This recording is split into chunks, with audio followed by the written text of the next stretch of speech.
Welcome back, Rejects, to the Full Send Rejects. We're here today with some more of our pre-topic hijinks. We start off by paying our respects to the loss of an NFL legend, and we also send some thoughts to those who are going to suffer due to a new war declaration today. We will also take a look back on this baseball season and share our thoughts on our teams, and we'll finish off with talking about our favorite horror movies because it's spooky season. Ooh. All this before our main topics that will be all spooky movie based, with this week including Scream, Nightmare on Elm Street, and Chucky. Now let's get into it and send it with our pre-topic banter. First of all, R.I.P. Dick Butkus. Rip. Dick Butkus, the funniest name in football. I was gonna say that is a fucking name, bro. That is. I would almost be hit like with a dick. In your Bupkis? No, not in the Butkus. I'm fairly certain he sacrificed himself so Chicago can finally get a win. Damn. Wow.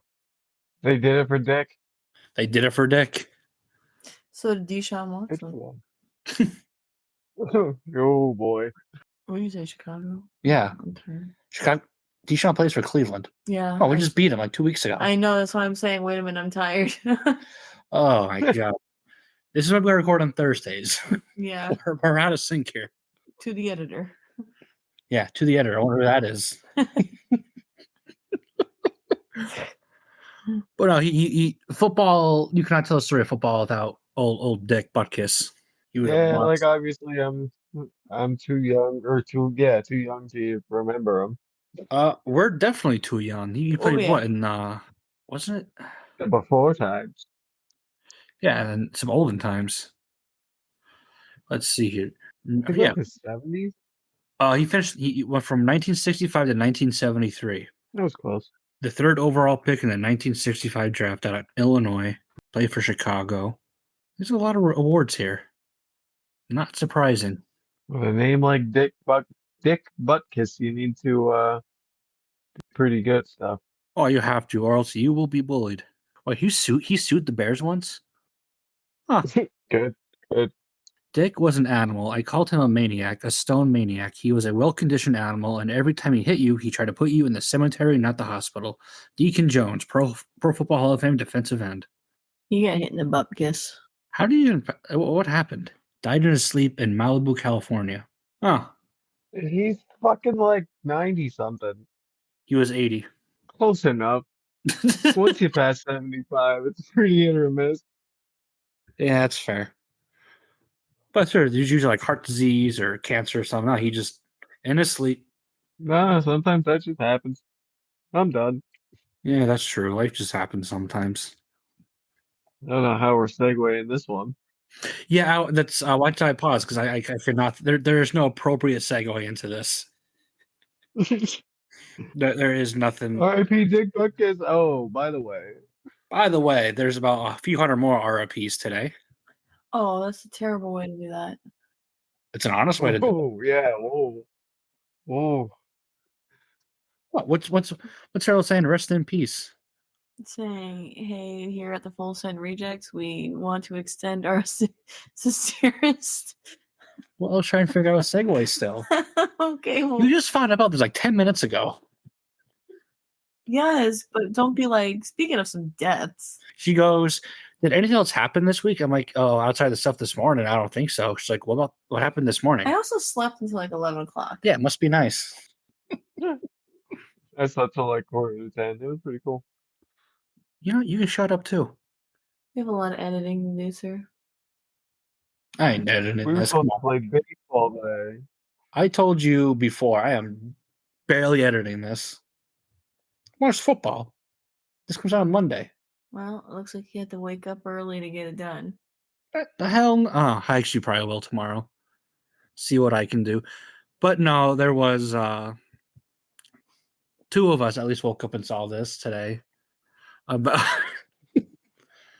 the attacks on Israel today, and then Israel almost immediately declared war. War were declared. War was indeed declared. They used it wasn't a conflict, wasn't a skirmish. It was a full-on war declaration. You know what? Fuck that shit. Fuck those guys. We're done. Well, we were talking some videos before of Israel launches on like airstrikes, taking out some towers.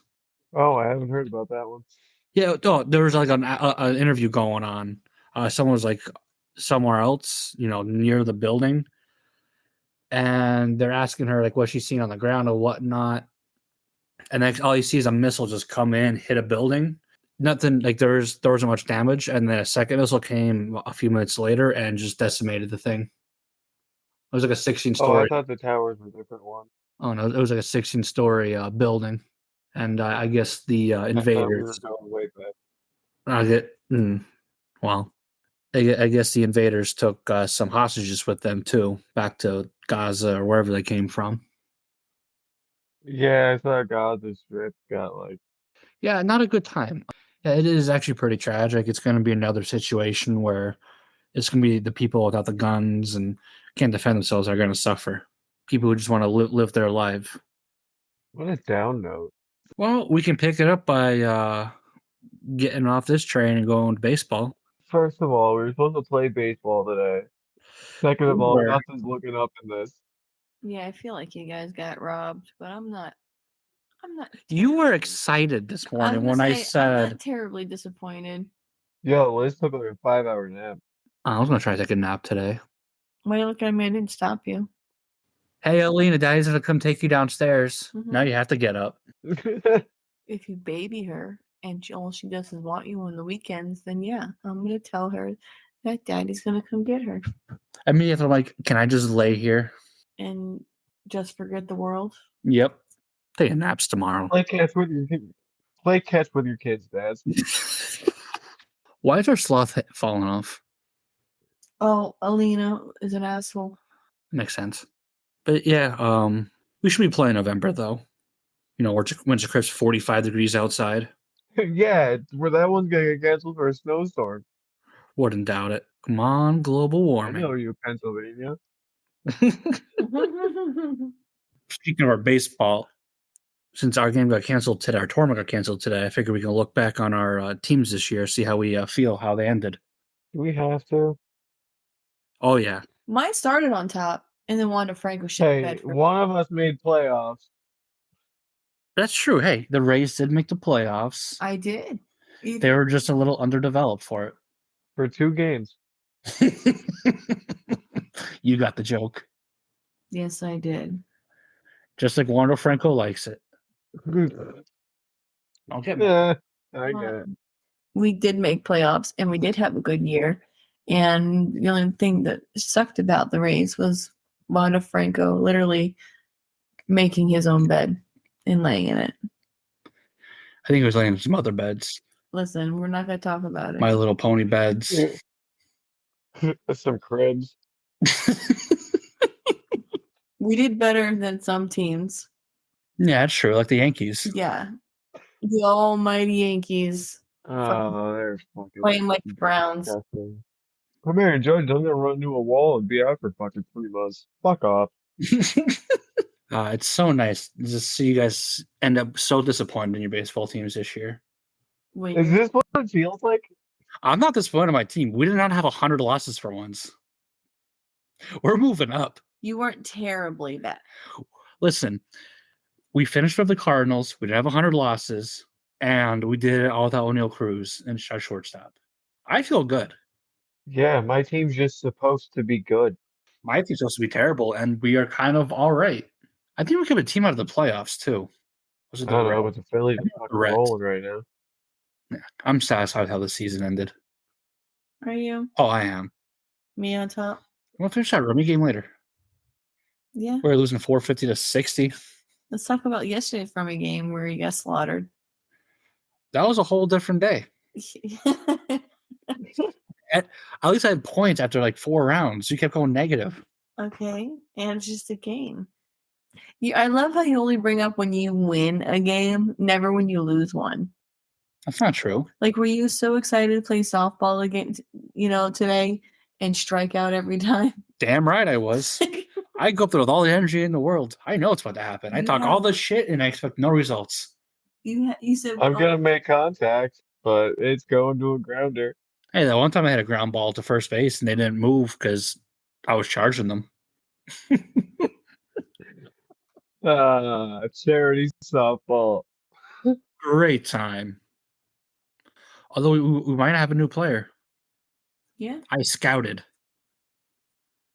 All right, they good to play in the cold? What's that? Are they good to play in the cold? They're gonna. Fuck, all right. I don't see why not. I just want to play as Waluigi. Yeah. Waluigi. I ended up being a Koopa. Everyone needs a Koopa. But how was your fantastic year there? You can only have like 3 good players on your team. We have more than that. Key Brian Hayes. Andrew McClutchin doesn't count as 3 players. Yeah, McClutchin's one of them. Key Brian Hayes was amazing defensive and actually went tremendous on offense this year. And We the have Asians. Bednar. We have a couple Asians, okay. Yeah, only one of them. O'Neal Cruz. Yeah, O'Neal Cruz. He was just out all year. Brian Reynolds. I mean, you got rid of one problem. Dig Mellon was not a problem. No, but Hedges was. Oh my God, that's another one of this year. Holy! Every time we watch a Pirates game, you just hear me curse because this fucking asshole. Yeah, he was bad. And also Mitch Keller. Mitch Keller's pretty good. He's definitely going to be our ace. And we have Skeens coming up. Yeah. So next year's your year, huh? Next year we'll have a winning record at least. Yeah. Yeah. We have to go out and sign somebody this year. Because we need a first baseman. We don't have an actual first baseman. So we need one of those. Develop our catcher. Get the bullpen more developed. And we're a winning team next year. You also said the same thing about Pittsburgh Steelers, and we are doing very terrible this year. We're 2-2. That's average. Average. You said we were going to be Steeler. Pittsburgh is also the first team to be the 6th seed in the playoffs and win the Super Bowl. All right, we know how to get things done. Yeah. Yeah. Except fire. Don't, God damn it! Don't piss me off, Jesus Christ! I swear to God, there are so many things I trust more than him. I trust like a fart after Taco Bell more than I trust Matt Canada running that offense. Okay. I trust what a Miller more than that fucking guy. Oh goodness. Oh my! I just saw my blood pressure go up. I trust politicians, like career politicians, more than I do that man. What? Yeah. Okay. I'd love to see you so lively. You looked a little sleepy before. Now I'm fucking annoyed. What's our next topic? Scary movies. What's favorite scary movies? You know my favorite. I know. This is how I got you to go on a date with me. Yeah. This is how you bagged me. Yeah. My favorite like horror movie or scary movie of all time is Jaws. My fear of the ocean.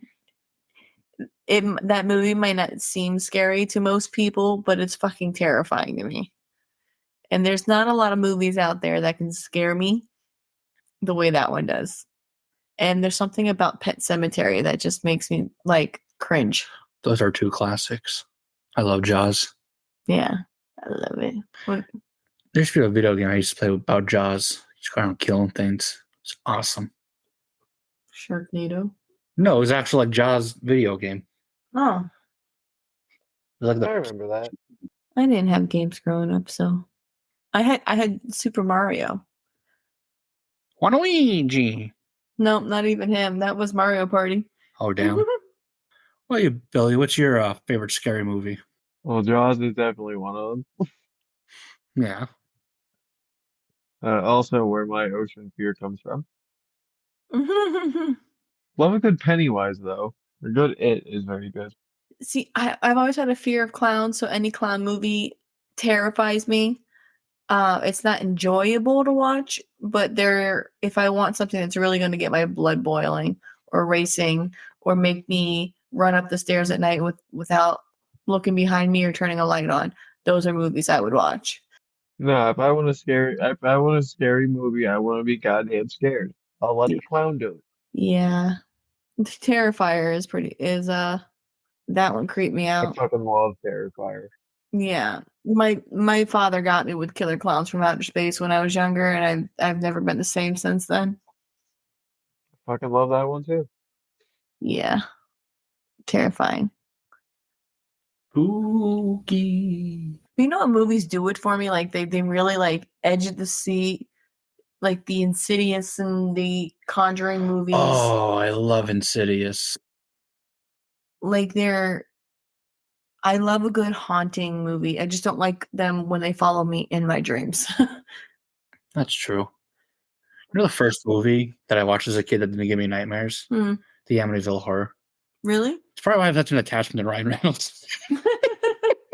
I remember watching that movie in my parents' bedroom, and we're like having like all these different kinds of popcorn. I could tell myself, I'm not gonna get nightmares. I'm not gonna get nightmares. I would always watch horror movies. I love them, but I always got like bad dreams afterwards. Yeah. The first time I watched Candyman, I couldn't look in the mirror for a long time. Oh yeah, that one was disturbing. Did you ever say it? Nope. Well, nope. I said Biggie Smalls. What about Bloody Mary? Nope. I was more scared Biggie Smalls popping up than Bloody Mary. I mean, I'll order one, but I still won't drink it. I really, honestly, who drinks Bloody Marys besides old white women? I actually know somebody who used to drink Bloody Marys. Really? My sister drinks Caesars all the time. It was someone's dad who used to like them in the morning. Auntie likes them. Yeah, because she just functions on booze. That's fair. I don't see the, like, if I wanted a vegetable soup and to get trapped. Tomatoes are a fruit, not a vegetable. Okay. It's a smoothie. First of all, sir. I'll have the alcoholic bisque, please. Yeah. Yeah, that's what we'll call for on the alcoholic bisque. The amount of things that are the celery, the carrots, The boozy bisque. They put bacon in it sometimes. Ooh. Different places, different things, and it's I can't. I've tried it a few ways, and it just tastes like a really bad V8. Yeah, I can't. It's like V8 before they came out with V8 Splash. Yeah, it's pretty bad. Well, someone's knocked out on the field. It's like when you mix vodka with V8. Yeah, basically. I mean, I don't I've see. done it. What is the dumbest scary movie to you? Like, I didn't get to my favorite scary movie yet. oh, you go ahead, sir. Halloween. It's my favorite. Which one? The original. Original. So John Carpenter's Halloween. Yeah. I used to watch it That every is one of the dumbest though. Yeah, what's the dumbest? Zombievers. There's my answer. Zombievers. Have you not seen it? No. I'm gonna change your life. I'm pretty sure Bill Burr's in it. That's how you know it's good. Let me see. I'll pull up the summary of it. Let's see here. Zombieland. That's a good one. I was gonna say that one's more funny and it's not scary. What about you, Billy? What is the dumbest scary movie? Velocipaster. I was thinking Yes, that was up there too. I was thinking that one. Let's see. Here's a tagline for it. It is a film that follows a group of college kids staying at a riverside cottage that are attacked by a swarm of zombie beavers. Starring Bill Burr as Joseph. It's the Angry Beavers sequel we didn't know we needed. Mine is all the scary movie parodies. To me, the original Scream isn't scary at all. It was more of a... Wow, fucking thanks. You were scared of the original Scream? No, but I did scream for this one. Yeah, I mean, it's a good movie. Cole's birthday party is based off of Ghostface. You know, but it was one of those movies, it wasn't scary. It was more of a whodunit film. I felt like I was playing Clue. Kind of, yeah. It's not scary. It's not going to make you sit at the edge of your seat and scream when someone jumps out at you. It was, it's one of those, a slasher movie. Yeah. I love slasher movies. So do I. I do love those cheesy horror movies. I like the parody ones. I haven't seen like the 8th or 9th fucking scary movie or how many they're up to. I think I only saw up to like 4. I thought there's only 5 of them. There's a few of them. And then there was like the Paranormal Activity remake parodies. Yeah, I saw one of those. No, they made a Paranormal Activity parody. Oh yeah, I remember seeing it or hearing about that. Let's see here. Scream. Let's see here. Franchise. Oh wait, no, I'm looking for Scary Movie, not Scream. Yeah. There might only be 5, but like, there's too many. Yeah, there's 5 of them. There's too many. Was that the one with the aliens invading and whatnot? There was a few of I don't them. remember which one that was. Let's see here. There's one not to feature Anna Faris. Oh, they should have stopped right there. Anna Faris made those movies. Ooh, you know it's another good horror movie I love. I want to see again. Mama. Yeah, those feral kids and the spirit and whatnot. Oh, that was a good one. What was that one? I haven't seen it yet. So good. I think I have it somewhere. I can lend it to you if you'd like. When we first started dating, there was a movie preview that we saw, and we wanted to see it, and we never watched it. I can't remember what the fuck it was. It was about like a tribal like witch. The house was haunted, and she was. You know what I'm talking about? Let's see here. Let's go back. It was like a wolf. Oh, I know what you're talking about. Yeah, like there was like a wolf or some kind of thing outside, and it was. I don't know if it was the Wicked. Spooky. There was Us. That came out. That was a good one that came out that year. Hannibal Comes Home. Lorana. Ma. New Pet. Doctor Sleep. There was a lot of scary movies that came out that year. Midsommar. I just have to see that one. Midsommar and Hereditary is Ooh, Brightburn. That was a good one. Brightburn was good too. It wasn't scary. It was more of a suspension film. Yeah, it was fucked up. Maybe it was 2020 it came out. The Lodge. Prodigy. I don't know. The Girl on the Third Floor. No, it was just like some like wicked witch movie or some. I don't know. It was crazy. I can't remember. Maybe it was 21. But it was. I mean, do you know what movies don't get enough credit, but they're not considered scary? The Dark and the Wicked. Maybe. I don't know. But the Saw movies. I know one. You know they have a new one that just came out. But the Saw movies don't get enough credit for being. Wait, this one we saw. You Should Have Left. Yeah, we saw that one too. That was a good movie. No, the Saw movies are the same way. Like, they did too much. What was that one movie? It came out a few years ago where like these 2 kids went to like stay with their grandparents and they went like increasingly crazy. It was like she's like, time to get in the oven. And it turns out like one was like a killer and they killed their grandparents. Wasn't that the twisted version of Hansel and Gretel? No, there was no Hansel and Gretel in it. It was just, I mean, they might have took inspiration from it. But it came out like maybe 4 or 5 years ago. Dude, I can't remember what fucking day it is half the time. Let's see. Get in the oven. Oh, there's actually okay. Maybe that's not it. The Visit. There we go. No, not based on anything. Oh, it's from M. Night Shyamalan. He makes some What good a movies. twist. No, you ever saw that one? No. Well, in this scene, like it's like halfway through the movie, so she's starting to go a little nutty. Yeah. And he asks the grandmother. I probably just spoiled everything before, but she asked the kid Spoiler alert. spoiler alert, to clean the oven. And she's like, oh, okay. And she's like, it's not clean. You have to get in there. And she like closed her in there. I can't remember if she actually turned her on or anything. It was fucked up though. Yeah, a little bit. Yeah. I'll have to find it. See, you would like it. For a second, I thought you were talking about a Holocaust documentary. No, I didn't watch adult films till a little bit after that. Oh, I should make those jokes. Israel just got invaded. And this is how we get shut down. No, we're good. We're good. But before I get us into more trouble here, Scream, Billy. Haha. You caught me as I was putting my cigarette out. Oh, the first word I've seen here is rape. Oh no. Oh yes. Spoiler alert. Oh, in Shreveport, that's where I lived. Oh yes. Oh, and Florida's in here too, so. Awesome. Hey, mine's in Florida too. From ballot Pete God bless that state. The Florida Suffrage and Eligibility Amendment, also known as Amendment 2, was a legislatively referred constitutional amendment in Florida which was approved on the ballot on November 8, 1968. Alexa, no one asked you, stupid hoe. Shut up. Sorry. Alexa, stop. You can't just be mean to her. I don't like that. You can't just speak up out of nowhere. Especially when we're talking about spooky things. Oh, I'm taking Alexa to the asylum. that's gonna be our overlord. Don't be mean to the Alexa.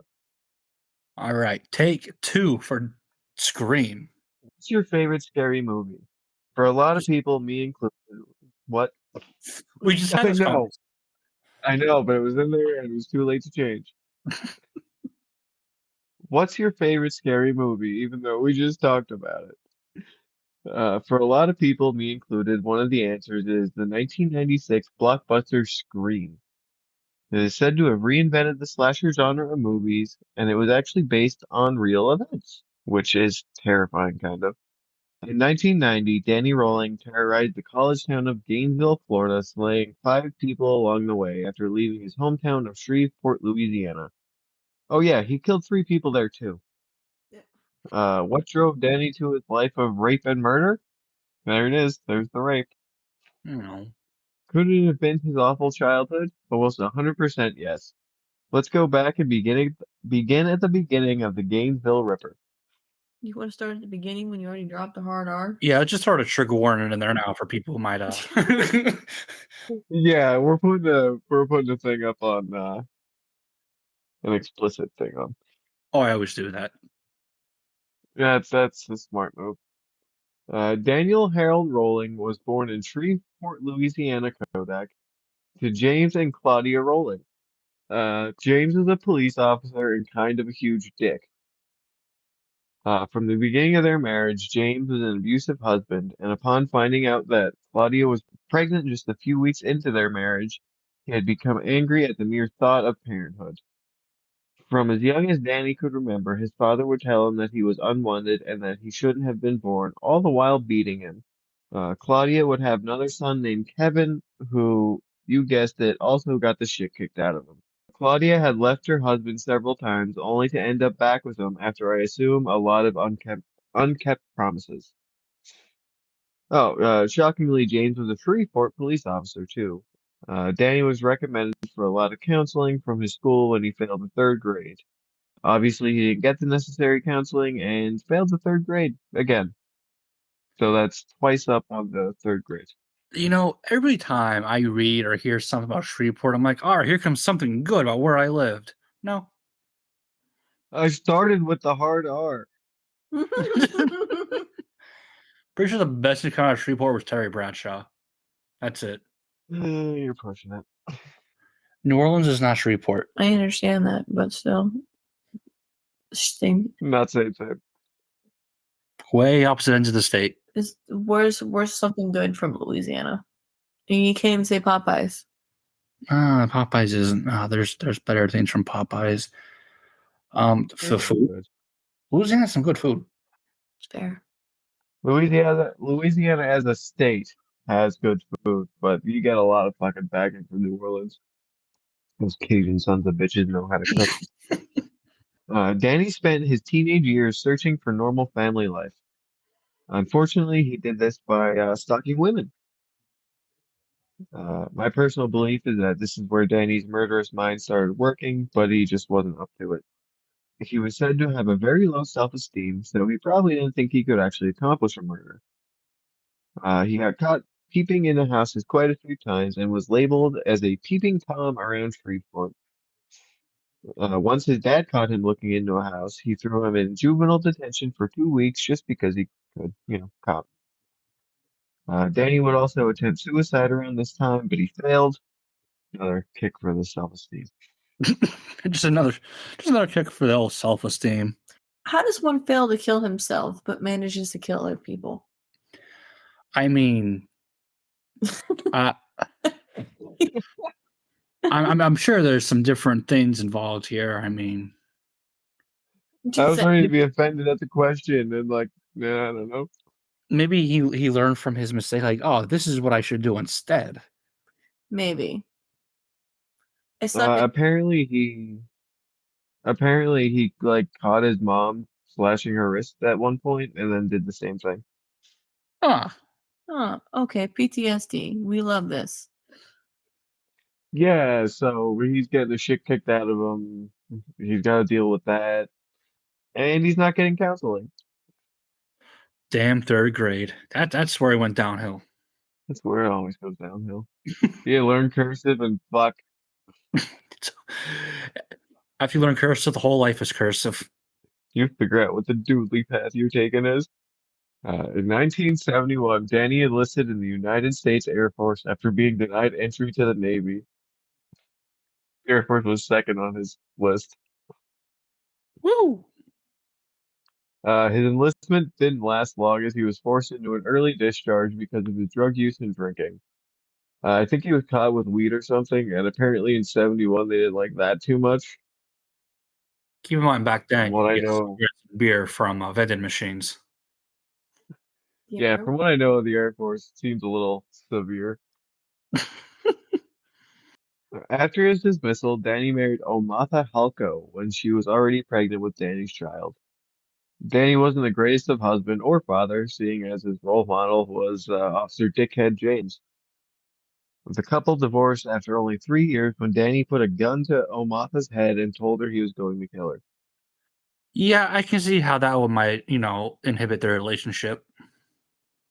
Yeah, that might be a little more than, marriage counseling. Some red flags going on there. In 1979, Danny began robbing all around the South.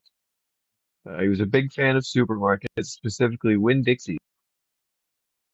He made his way all the way from Alabama to Georgia, where he was finally caught. When he was questioned, it only took about half hour for Danny to admit his guilt. He's just kind of, anytime this dude's in any kind of shit, no, I'm sorry. He received concurrent 6-year sentences in both states. Not long into his actual prison sentence, though, Danny escaped, but was quickly apprehended by the police in a nearby town a few hours later. He's not good at being a criminal. Danny apologized again and was handed another year in his sentence. He attempted to escape again, but while attempting to overpower the guard, he was hit in the junk so hard it ruptured a testicle. Bummer. Oh. Well, once again, he gets beaten by police. Couldn't happen to a nicer guy. Rolling finished his sentence in Alabama and almost immediately robs a Kroger and steals a car. This dude's terrible at he apparently got away with a lot of armed robberies, but anyone I read about, he's a fucking terrible robber. He got caught the next morning. He received another 4 years and actually does escape this time. In 84, he got caught again. When Danny was released from prison in 84, he moved back in with mom and is still super abusive dad in Shreveport. Danny would leave Shreveport shortly after by way of hitchhiking. He would go on to attempt more armed robberies and home invasions. Danny would steal a family's car, but was pulled over after erratic driving. He was arrested for the nearby robberies too. Pleaded guilty. Once again, oh, I'm sorry. I think in his psych evaluations, it said he has like the mind of like an 8-year-old. So you think this would be the kind of person they throw into an asylum, but not a prison? Aside from the apologizing thing, I don't think they knew how like fucked up like he was stalking people. Like after 3 years, Danny was paroled and having nowhere to go, he had to move back into his loving family. He had bounced around to a bunch of jobs that are almost impossible to get fired from. I think Sizzler was one of them. During his time at home, his father was still a giant piece of shit. No doubt degrading Danny for bouncing jobs. Danny would get into an argument with his father after losing yet another job. Guns were drawn this time, and after his father barricaded himself in the kitchen, Danny would break the door down and shoot his father 2 times. His mother claims she walked into Danny kicking his father while asking for God's forgiveness. Danny would turn back to peeping, this time stalking whole families to get the whole family dynamic. See, if we didn't have that last sentence there, or that last sentence of, him stalking his family, and, didn't have some other harsh crimes being mentioned, this is a redemption story so far. Got revenge on his dad. Yeah, he's doing great. I wonder what his next accomplishment will be. Well, on November 4th, Oh, 1989, the family he was stalking, Tom and Julie Grissom, and Tom's 8-year-old grandson, it's actually Julie's son, but I forgot to change it. They were found murdered in their home. This is where Danny kind of found his MO. Julia, who was only 24, was found raped, mutilated, cleaned with vinegar, and then posed in some sort of sexual manner. Danny, who wasn't on anyone's radar at this point for this kind of crime, got away with it, and the mystery remained unsolved until late 1990. Danny panicked and became kind of a drifter of the South for a while. this is no longer a redemption arc. No, it takes a pretty quick turn. Oh, okay. It gets worse. Got it. Oh yeah, it gets worse. Remember, this guy's nickname is the Gainesville Ripper. Well, true. After finding himself in Sarasota, Danny broke in and raped a real estate agent named Janet Frake on August 5th, 1990. It was so Janet actually survived the attack after she used a quiet and listening tactic, which is probably the only reason she survived. Like, she wasn't screaming as, would be expected. So Danny let her live. Oh, Oh, well, that's good. No, I guess you just had an open house. He was getting he was talking to her between rapes, but like maybe he was getting the therapy he needed. That's okay. That's complex. Yeah, it gets weird. Oh, it gets weird and worse. Got it. Love it. Keep going. Shortly after this, Danny would begin using a fake name of Michael Kennedy Jr. from a stolen ID he got from a break-in. Michael would check into a hotel after traveling from Sarasota to Gainesville. Gators fans, what up? Chomp, Ooh. chomp. Welcome to the swamp, bitches. I don't think that's what he led with. You don't know. I don't, but I have an inkling here. Even though Michael Danny had a hotel room, he set up a little campsite in a wooded area by the school.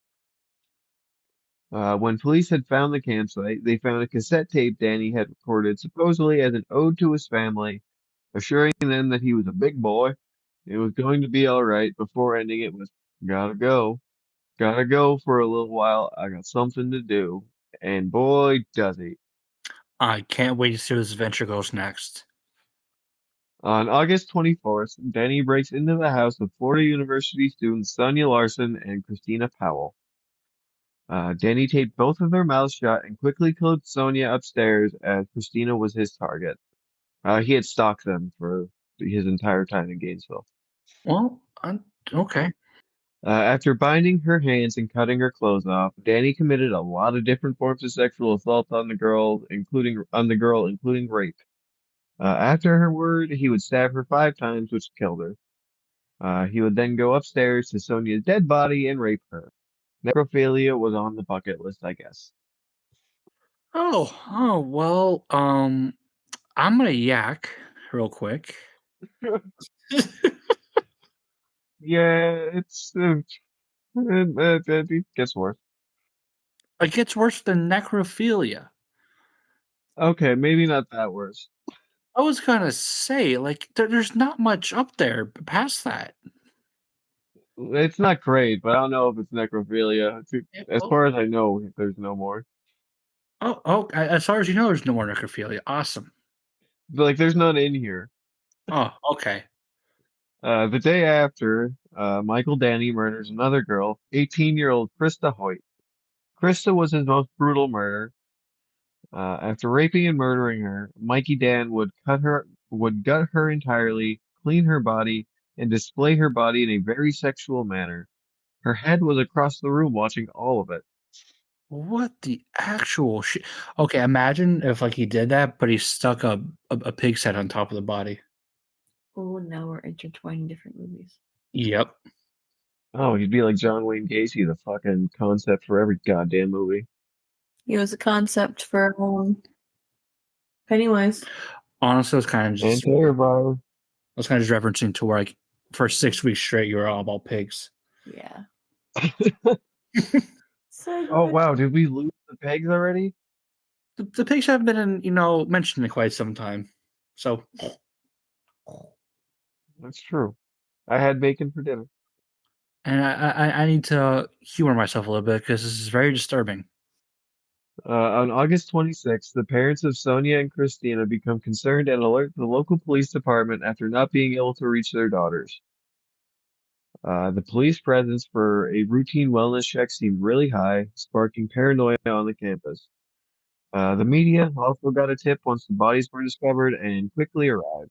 Goddamn cameras. Imagine being that cop. Luckily, they didn't let the families up to the room. Yeah, that's probably a good thing. That's the fact they put the head like across and just had it watch. Oh no, this was the first two. Oh, the first two, the one that the necrophilia. Yeah. Okay. Shortly after finding Sonia and Christina's body, the body of Krista was found. Police immediately pieced together that the crime scenes were related. Mikey Dan would always take the underwear of the victims and would usually cut off their nipples. Hmm. Nice. They also deduced it was the same K-bar knife used in both murders. So he took the nipples. Yeah, I heard a thing that like he was riding his bike home after the first two, and because he mutilated so much, he had a nipple in his bag, so he just kept doing it. Well, stay consistent. Yes. Yeah, I mean, if you're gonna leave a business card, you may as well. You might as well take a nipple. I mean, it's a real titty twister. I was thinking of pun, and you beat me to it. On August 27th, Rowling would break into another apartment. This time it was a 23-year-old Tracy Paulus and Manuel Taboda. Now, I don't think Mike Dan expected Taboda, but after quite the struggle, Rowling murdered Manuel. After hearing the commotion, Tracy would barricade herself in a bedroom, but Danny quickly broke down the door, bound her wrist, raped her, and then stabbed her. He had cleaned and posed the body as he does, but he left Manuel where he laid. So he posed one, but not the other. Yeah, he's in this for the girls and the shock factor, really. Oh, that's sexist. Well, I mean, he probably could have got bigger shock factor with Manuel, but the police finally thought they had a lead in a man named Edward Humphrey. Ed was a bit on the unstable side, even pulling a knife on other students when they denied him access to a party. Edward had lived in the same apartment building as Tracy and Manuel, making him a prime suspect because he had anger issues, and it's kind of a little weird. He had like scars and shit on his face. Edward would have the cops called on him on October 30th for violent outbursts towards his grandmother. She said she didn't want to press charges, but the police kept him for questioning as if they were trying to question him about the murders. The media portrayed him as the prime suspect, despite the fact they had zero evidence. After being through the ringer, Ed was sent to the state hospital for 22 months, which he probably really needed, honestly. So someone got some good out of this. Yeah, I mean, it took a year of him, being accused of this brutal murder. Yeah. That sucks. And then he got another like year to almost 2 years in a psych hospital. I'm sure he came out as a bustling old young guy. Yeah, I never looked up what happened to him after. I'm sure he got a car wash or something. Yeah, he's doing good. Gonna look him up. Danny thinking he got to what? Gonna look him up later. He's gonna be a fucking serial killer. Oh, god damn it. Danny thinking he got away unscathed, stole himself a car and went down to Ocala, Florida. Needing some cash, he tried to rob another Winn-Dixie. While he was busy making the manager open the safe, another worker was able to call the police. He's bad at being a criminal. This turned into a high-speed chase and ended with Danny Mike crashing his car. He tried to run on foot, but Florida cops are used to chasing crazy sons of bitches. He was ultimately arrested for the robbery and a few other things. See, it sounds like he's good at murder, but not good at robbery. Yeah, the murder he's got on lock, but the robberies, he's batting like 200 right now. Before it continues, you keep making sound effects at Winn Dixie. Is this some like good chain place I or miss Winn-Dixie. Winn-Dixie was a. It was like your guys. It was like Wegmans up here. It was like the secondary Publix. It's no Publix. And no, they don't have sandwiches, but they do have. I can't explain it. Their meat was the best. Dixie's? We have the meat. It was like a classier Boyers. Ooh. Oh, So like a Redner? Wegmans. I would say more Boyers, a Wegmans meets a Redner's. Like a Quinn's with alcohol. Yeah, because they had their own. They had like they had every department. They had the sea. They had your own seafood department, bakery. Like you would do it in a giant store instead of just a small. Here's some bread. Math. Yeah, how's the meth there? Yeah, that's how you gonna find a grocery store. Like, are you gonna find meth heads buying meth there? Take your average Winn Dixie and tell me, like, not a great one, not a terrible one, like an average Winn Dixie. Is there gonna be a dude out back? It's Florida. They're naked out front in the middle of the street. What do you mean? They don't You're hide. right. We can't perform the usual litmus test on this. Yeah, no. We're weird then. Well, Last time I had Publix or Winn-Dixie, meth wasn't big. When did meth get big? Because as far as I knew, meth was always big in Schuylkill County. Yeah. no, there was a time it wasn't. Huh. Back in my day. It was like Right, you crack back then. Thanks, CIA. It was crack and Yeah, but coke. it wasn't super bad. Yeah. Not here. Back then, the like you were between crack and saying, "Hey, let's crush up some pills and snort them." Ah, when America was great. Like there wasn't like We'll also crazy. be releasing this episode on AM radio. AM radio. Sweet. I guess for our generation it would be FM. But good luck finding it. In January of 91, as Danny was in prison, the police in Gainesville find a match of DNA from his crime scenes and his campsites in Florida. This grocery store robber was indeed a match. Danny would be very cooperative, I'm sorry, with the police when they were questioning. However, he wouldn't outright admit he was the killer. Danny, being a braggy kind of guy, would brag about all the shit he did to the other inmates. He would become especially close to an inmate named Bobby Lewis. He had actually gotten off of death row somehow, so he was probably pretty useful to Danny, knowing his probable fate. Lewis would get story time with Danny Mike and be told every detail of his murders. Danny also explained to him that 8 was his planned number of murders, claiming that he would take a life for every year he was, according to him, not supposed to be in prison, but he was robbing a lot of stores. Rowling never really admitted to the police what he had done. However, he had Bobby Lewis detail it to the police what Danny had done. So he had this other dude basically admit everything for him. So he told one guy who told the other guys what happened. Yeah, he told one guy who told the guy who, basically controls his fate. Apparently he wanted that to happen though, so I don't know. When he was questioned about his reasoning as to why he would commit these atrocities, he explained to the authorities that he had several different personalities. One of the personalities was Iniad, which how clever, it's his name backwards. Danny claims this was a Jesse James type of person. The other personality Danny had rolling around his noggin was named Gemini. Gemini was the evil personality that controlled Danny's murderous actions. I'm not saying this was a complete Exorcist 3 reference, but Gemini totally makes sense. Fucking Geminis. You know what? You're right. I threw it in just for you. I figured you did, and you're just so wonderful to me. Gemini's in Florida. Hey, and Freeport. Something in the water. Yes, Attacking on all bases. I'm connecting some dots here. Oh, yeah, In sure. 1994, what? No, go ahead. Go ahead. In 1994, awaiting his trial, Danny had decided against his public defender's suggestion to plead guilty.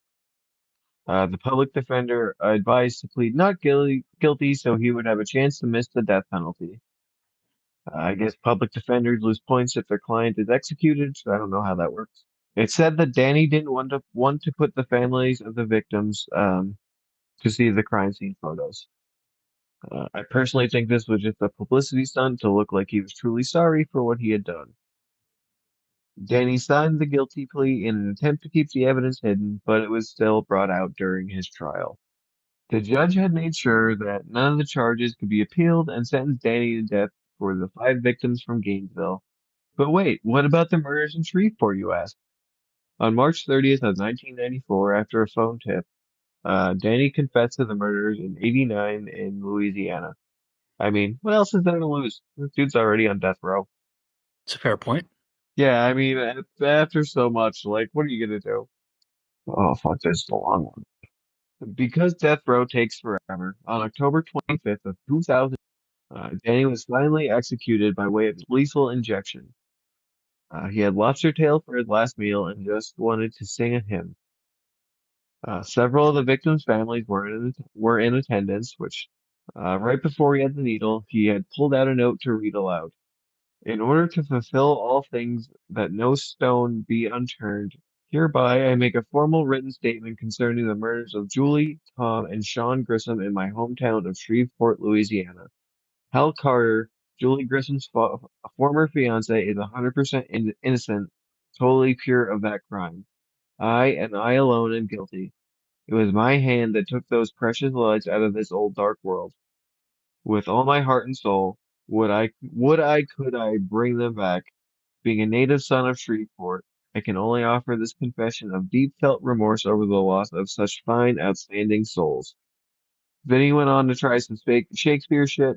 He was juiced and officially pronounced dead at 6:13 p.m. The would I, could I was actually in it. Again, he failed through grade twice. Obviously, Ghostface wasn't 100% based on Danny, and thank God for that. That would have been a fucked up movie. Would have been a great grindhouse movie, but I'm glad it didn't happen that way. Obviously, there are some large similarities throughout, and even a false suspect, all of Billy and Stu.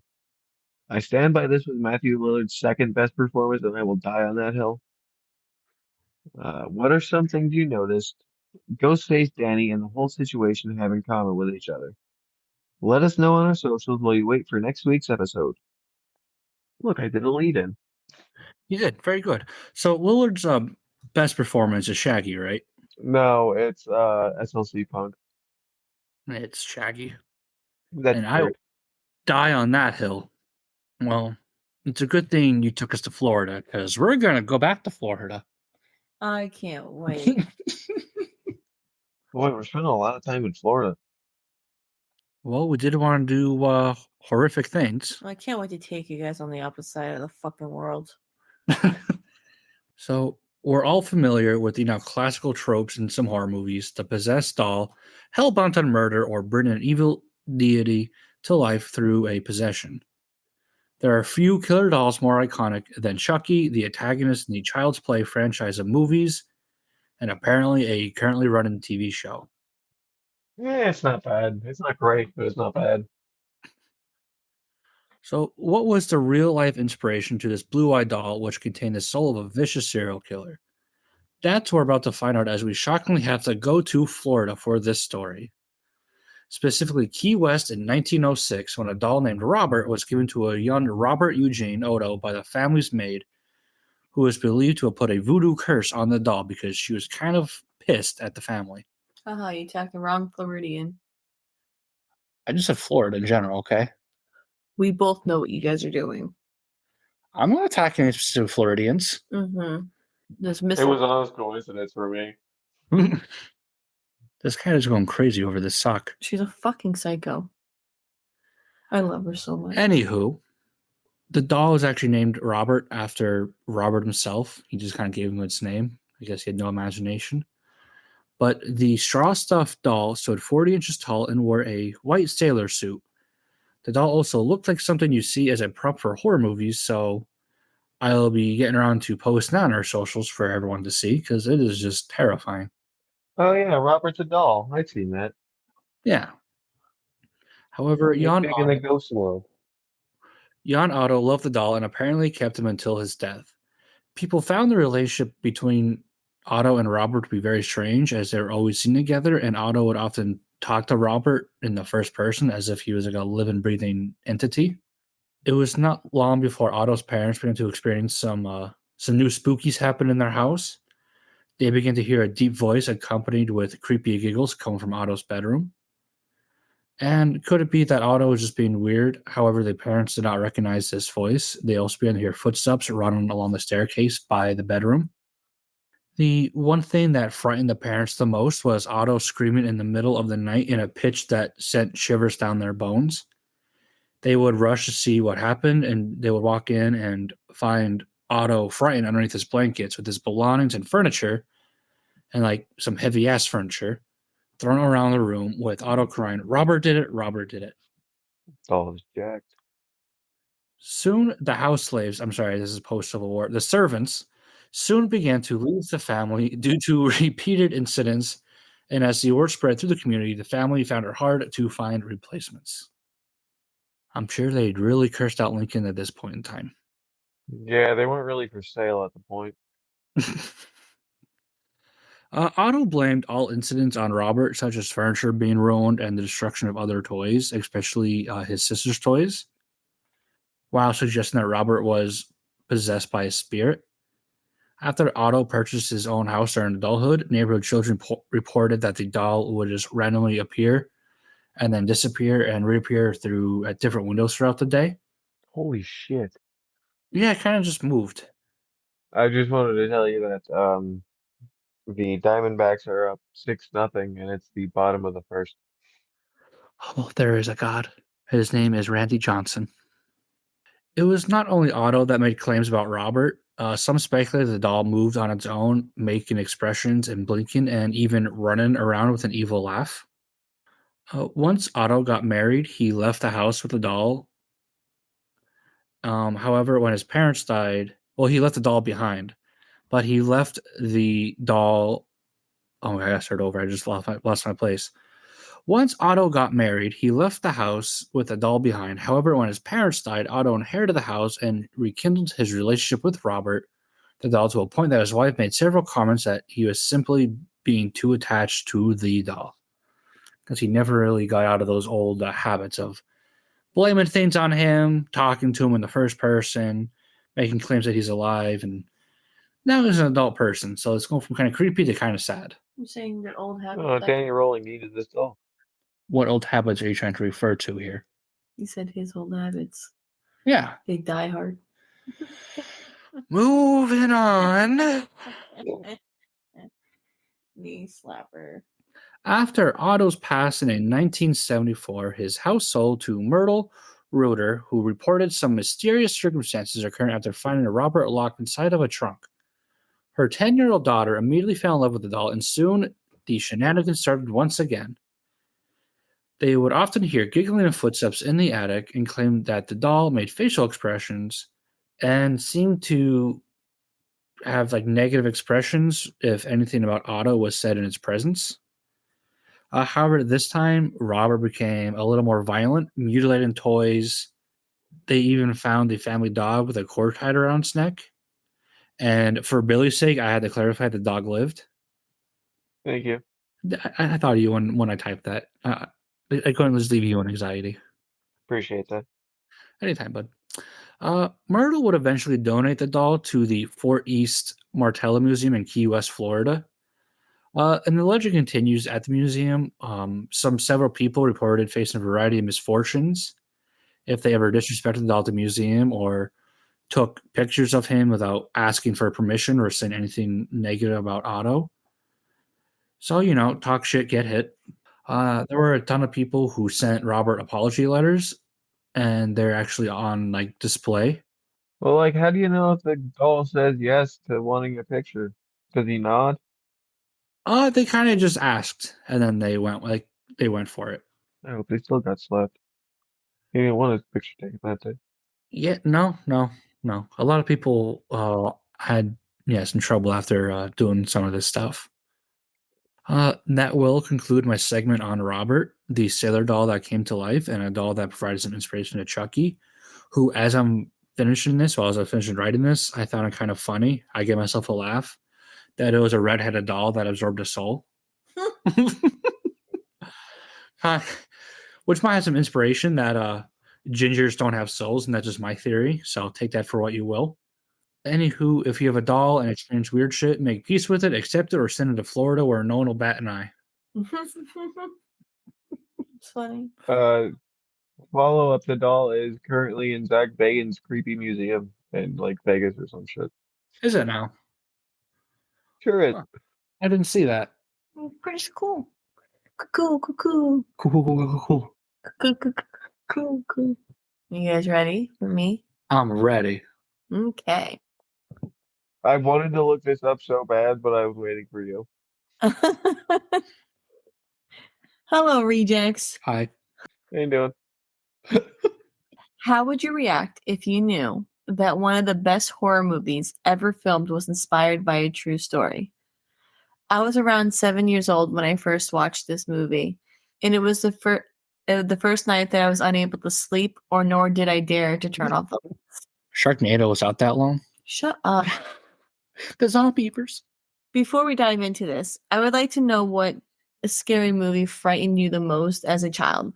Let us know on our socials, and maybe you'll hear one of your favorite scary movie villains or the real backstory behind them.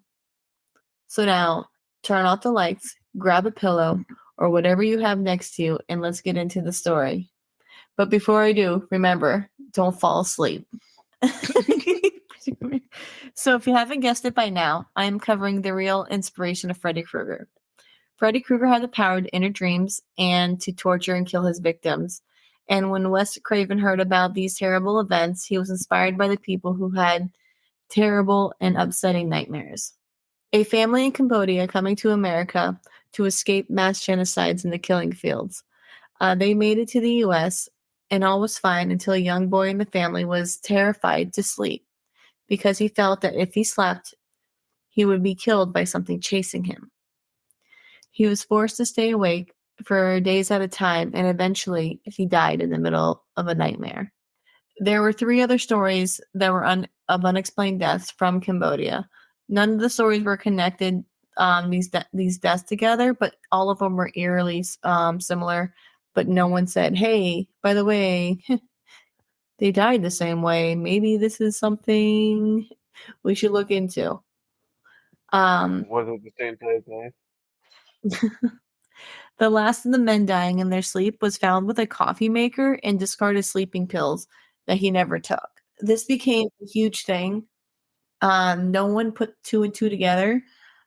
So it was crazy. It's still unexplained. It was so like, I think this is such a non-developed area.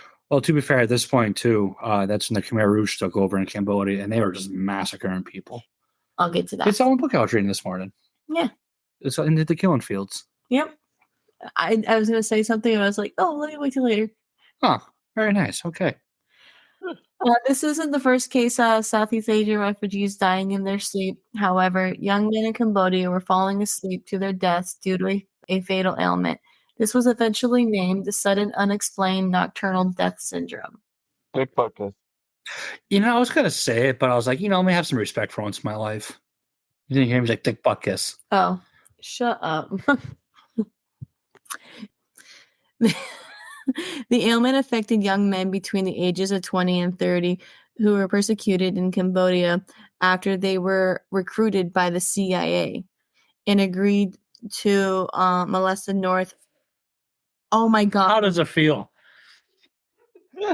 You put that in there, you little shit. I did. How does it feel? Oh, you suck. You paused too. I jumped the line because I'm like, wait a minute, when did this happen? That's why I lost my place. And I'm like, was that supposed to I be don't there? remember them molesting.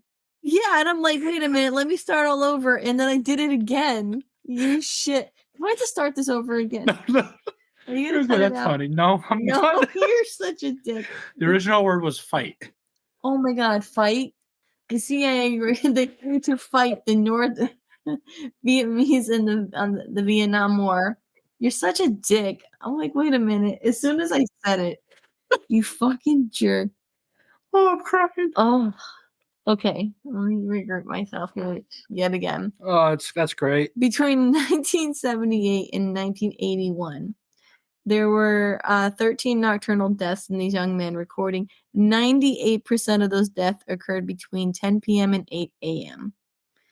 During the year 1981, 26 men died for the same reason. Many of these victims were found dead, but by the time the medics if they arrived in time, both men were found with their hearts contracting abnormally fast. A lot of these cases that I was looking into, like you would hear like family translations of what happened, there would be loud screaming, unable to wake them up, laceration marks, and cause of death was also confused with cardiac arrest. God damn. There's been a lot of speculation what could possibly be causing SUDS. Some doctors suspected poor diets.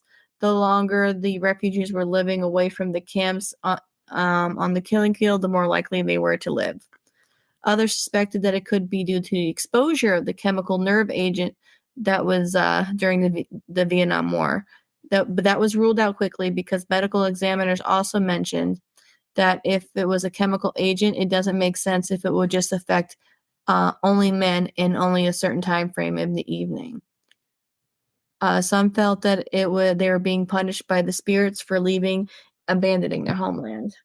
So when I did a lot of research into this, and before I go into this, I think it's some kind of biological genetic thing, but it doesn't make any sense.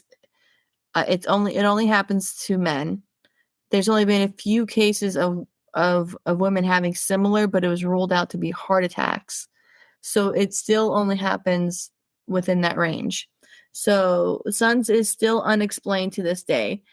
Since the first reported case of SUDS, there's been over 5,000 cases. 99.4 cases were in Southeast Asia, recently from Singapore, Thailand, into the Philippines. Most cases are in China.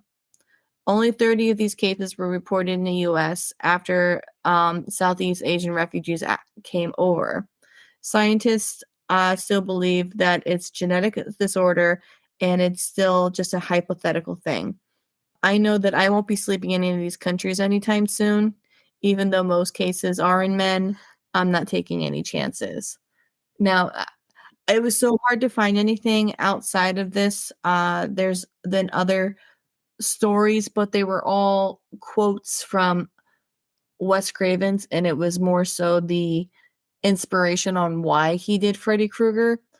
What the people that were saying when they were being chased in the middle of the night, they were saying it was by a straw-like man with long hands. Yeah. And glowing eyes. Nothing like the Freddy Krueger that we know to this day, but it was very if you look up the Cambodian nightmares, it looked like a cartoon. It just had glowing eyes and just had long weird hands, like Edward Scissorhands, but they weren't exactly claws or razors. So I think my hat's off to Wes Craven to making somebody that was so terrible based off of something that happened in real life. Wow, pictures I of. thought we were gonna get like dude who murdered and raped children. No, actually there was another story that I saw of a guy based out of Ohio that was a janitor that they saw that they thought was weird, but there was no findings of this guy doing anything wrong. It was just a town that executed or went after a guy who was just a little weird. So I was going to do both of the stories, but this was actually something that really happened. This was the real life inspiration behind Freddy Krueger. Now, No, I feel I went a little hard then. well, there's a lot of different stories, but it's the internet. So it's kind of like I had multiple things to go off of, and this was the only thing that was concrete. that there was actual scientific something behind it. I didn't want to tell another campfire story that could have been based off of a real story or could have been inspired off of this story, which inspired another. Oh, Jesus. Yeah, this guy didn't do it, but I'm researching things anymore tonight. Why? So I'm trying to find like a picture of this guy, whatever. Uh-huh. And I see a thing here. What is the Chucky tree killing field? I'm like, oh, this might give me an answer on something. I click on it. And it said, in extreme cases, children and infants of adult victims were killed by having their heads bashed against the trunks of charcuterie trees and then thrown into the pits alongside their parents. The rationale was to stop them from growing up and taking revenge for their parents' deaths. Yeah, that's insane. I started looking more into the chemical agent that was, that Agent Orange. that they thought that would have been causing this. I'm going to do an upcoming episode on that. But none of the cases had some kind of. There was people who had certain chemical agents in their bloodstream that was affecting him in certain ways, and then there was people that were perfectly fine. So unless it treats you like a psychedelic, like some people who take acid, some people could have a happy trip and some people have a bad trip. But why would all these people having the same dreams dying the same way? And how do they end up getting lacerations and marks on their body and all die of some kind of cardiac arrest? Now it here sounds like Scarecrow. Yeah, well, they compared it to it does kind of remind me of Scarecrow. There was cases like they were comparing it to the U.S., which was SIDS, but that's sudden infant death syndrome. Sometimes it happens, and it can't be explained, and then there's other times you can tell that mommy and daddy didn't sleep and they just wanted to shut the baby up and they ended up killing it. And then there was sleep paralysis, people who end up dying in their sleep due to like a sleep demon.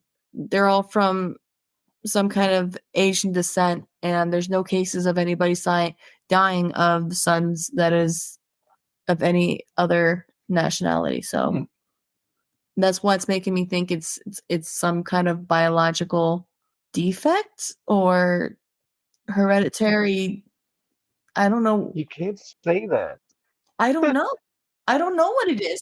Going based off theory, there's no, like I said, there's no real evidence. So if is there anybody that has more evidence on or any kind of better explanation for this, we would love to hear it, because this baffled me. I thought I was going to come to some kind of conclusion, but I didn't. Rain shining yet? Can they look that shit up? What? I'm looking at it right now. Sudden Unexplained nocturnal death syndrome, the 100 years enigma. Mostly ends with heart problems. Yep. First described in 1917 in the Philippines. As I explained. Since then, there's two. You didn't say anything about the Philippines. I did mention the Philippines. Did you? You sure did. Son of a bitch. Yeah. Wow. You weren't listening. You never listened. Sorry. Blame my ADHD. Wow. 1 month into the marriage, and this is already happening. It says there's two major events since then. The one you're talking about right now. What's the other one? It didn't gain worldwide attention until 1981. And then there's studies the next 20 years trying to figure out what happened.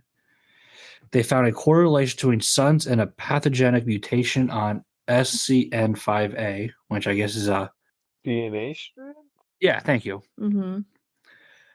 There's a lot of scientific words in here. Yeah, there was a lot. When I was reading it, I was kind of like, okay, well, this is not going to be explained well.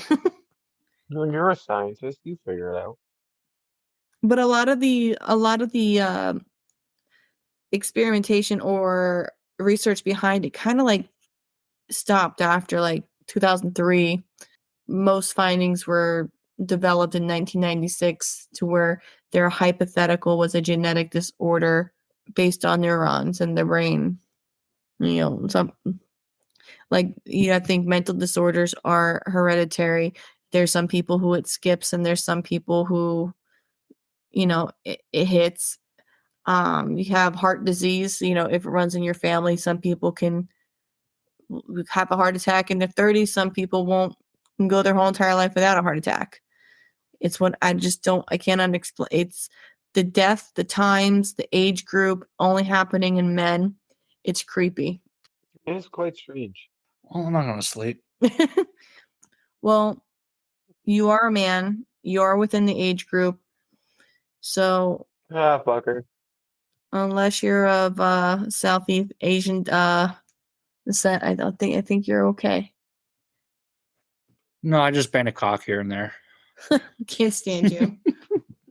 But yeah, so if anybody has any more information, I'd like to know if our listeners can let us know, or if there's anybody within. I mean, if we do end up getting our listeners in any of these areas, if they know anything about it, they'd probably be more educated than we would be. Probably. Yeah. How's Cambodia doing these days? How's Cambodia doing these days? How's Cambodia? I think they're on the recovery, but I think something happened to where it's. Am I thinking of Burma? Let's see here. We're not good at this.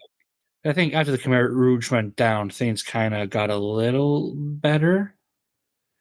Let's see here. Yeah, they have elections. That's good. Oh, okay. Their current prime minister is accused of excessive crackdowns on opponents. So maybe not good. The Sorry, Cambodia. The description, like, because I don't know if it's just because it's in the killing fields and they have dreams that they're being chased through the field. It did give me, I don't know if, it makes me wonder if Scarecrow, the story of Scarecrow and how it became a thing is based off the same inspiration. I think Scarecrow was based off of actual like Agent Orange. But I wonder if it's like, if it's the same background, if that makes sense. So whoever, if anybody was Scarecrow, or if you someone, well, when you do Agent Orange, maybe if Suns pops up in your research. Yeah, just remind me. So I looked up the Cambodia's HCI, which is how they kind of tell how a country's doing. Not good. 146th Oof. in the world. Not great. No. Nope. Not great at all. Sorry, Cambodia. They have a nice culture over there, though. Huh, we're 21st. Yeah, sucks to look at, doesn't it? Well, it's not surprising. No, I'm surprised we're not lower. Huh. Ireland is 8th, and they drink a lot. I know what we have to do. What's number one? Take a guess. What do you think it is? Canada. Ooh, Canada is 15th. What do you think? I'm going to say China. Why China? They don't have like freedom there. It is Switzerland. Oh, that makes sense. Neutrality pays off. Switzerland, Norway, then Iceland. Oh. I'd like to move there. I know someone who lives in Iceland. China's 79th. Oof. Yeah, way off. Huge swing and a miss. That's not great. Somehow less than Ukraine, which is in a war right now. Anyway. I just figured. Aim big. You know what? Yeah, you keep shooting your shot. You'll get those countries. Maybe your promotion of them will let us be in China. We'll be heard in China. Maybe. But before we scroll, it sounds terrible. Before we scroll off even more, we will wrap this up here for us. We hope you enjoyed today's episode. If you did, feel free to share us on your socials. Let your friends know, let your family know to come listen to us. You can follow us on Facebook, Instagram, and X. Twitter. Yeah, either or. Twitter X. In the meantime, feel free to share with us how you sent it this week. Next week, we will discuss the inspirations to the Candyman, Silent Hill, and Friday the 13th. Until then, stay spooky and fucking send it. Ooh. Fucking send it. Fucking send it.